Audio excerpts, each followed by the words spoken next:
Alors bonjour chers souscripteurs de la Nouvelle France Libre, j'espère que vous allez bien. Aujourd'hui, on va parler d'une organisation dont je n'ai jamais parlé encore, et comme Sylvie Charles, la fameuse Sylvie Charles dont tout le monde me parle ces derniers jours, parce qu'elle a dit que Macron travaillait pour la Chine. Alors il y a des gens qui se réveillent là, alors que ça fait 4 ans que je dis ça, et même beaucoup plus, puisqu'il travaille au-delà de la Chine pour le communisme international. Bref, et donc Sylvie Charles a parlé de la BERD, cette banque européenne, et donc elle la place tout au-dessus, même au-dessus de Bilderberg. Alors, il faut forcément en parler, vous comprenez, je reçois des mails, est-ce que tu as une vidéo sur la BERD? Alors non, j'ai pas fait de vidéo sur la BERD, parce qu'en fait, c'est pas une banque si importante que ça. Voilà, c'est une banque effectivement qui existe, qui a été montée par Mitterrand et Attali. Donc on les connaît bien. Hein. Attali ensuite a monté la France China Foundation. Donc on voit bien dans les intérêts de qui cette BERD a été créée. Il y a eu d'ailleurs un grand scandale. Donc on va parler de tout ça pour vous éclairer un peu sur cette banque. Donc je vais commencer par regarder avec vous ce que Wikipédia en dit, hein, notre source adorée à tous. Donc la Banque européenne pour la reconstruction et le développement, ou BERD, en anglais EBRD, est une organisation internationale chargée de faciliter le passage à une économie de marché. C'est là où évidemment les antilibéraux primaires vont dire « Ah, un instrument du nouvel ordre mondial ultra-capitaliste ». Bon, on va voir que ce n'est pas ça du tout. Dans les pays d'Europe centrale et orientale. Et on va voir que ça s'inscrit dans le plan qu'a dévoilé Golitsyn en 84, qui consistait à transférer un maximum de richesses de l'Ouest à l'Est. Ça a commencé par la reconstruction en Allemagne, la réconciliation allemande, la réunification allemande. Donc là, il y a eu un transfert massif de l'Allemagne de l'Ouest à l'Allemagne de l'Est. Et 30 ans plus tard, l'Allemagne de l'Est reste beaucoup plus pauvre que l'Allemagne de l'Ouest. Donc on a vu que c'était une opération pour voler, et c'était du parasitage, comme d'habitude avec le communisme. Ensuite, avec l'Union européenne, il y a eu donc ce transfert massif de l'Ouest à l'Est, hein, là aussi, à la Pologne, à la Hongrie, à la Roumanie, à tous les pays de l'ex-URSS, qui ont là aussi du mal.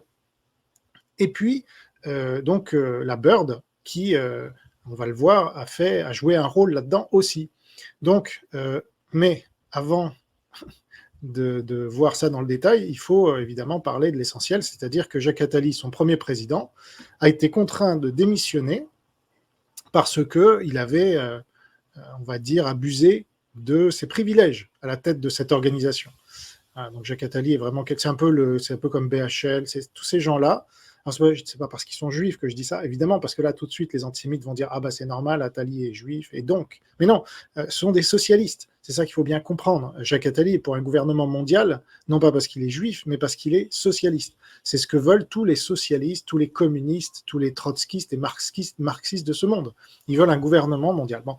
Et donc là, on apprenait dans les Échos, le 28 juin 1993, que Jacques Attali avait annoncé sa démission de son poste de président de la BERD. Cette décision résulte de la campagne menée contre lui dans les milieux anglo-saxons. Donc là, même les Échos font passer ça pour une campagne, alors qu'en fait, alimenté, ça c'est plutôt la réalité, par de nombreuses révélations sur les dépenses somptuaires de la BERD et le train de vie de Jacques Attali. Et oui, parce que ces gens-là se prennent pour des princes, les princes de ce monde. Hein.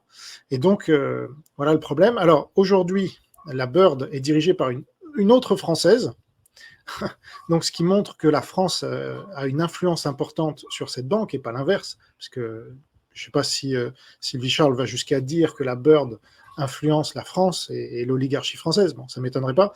Moi, je ne dis pas ça du tout. Et donc, Odile Renaud-Bassot, qui dirige la France, la BERD, c'est une haut fonctionnaire. Et elle sort de l'ENA. Voilà, ce qui vous surprendra beaucoup, évidemment. Elle est sortie de Sciences Po aussi. Donc, la promotion Jean Monnet de l'ENA en 90, Sciences Po en 87. Donc, c'est tout l'oligarchie, voilà. Et en plus, elle a fait la Harvard Kennedy School. Bon, alors c'est une école américaine, donc on va nous dire, ah voilà, c'est la preuve que c'est les Américains. Mais pas du tout, en fait, c'est une marxiste, comme tous ceux qui sortent de l'ENA, à de rares exceptions près. Et après, elle est allée à la Cour des comptes, voilà, donc c'est une haut fonctionnaire, donc elle est surpayée à ne pas faire grand-chose. Vous ne la connaissez pas, mais c'est elle, voilà, on l'a jamais vue, évidemment, elle gère des milliards, mais personne ne l'a jamais élu, et c'est comme ça que ça fonctionne dans l'oligarchie française. On s'attribue des postes, voilà. Donc, bon, bah, ça, c'est ce qu'on peut dire déjà, mais moi je vais aller plus loin, évidemment, parce que ce qui est intéressant, c'est qu'il y a des livres qui ont été écrits sur la Bird,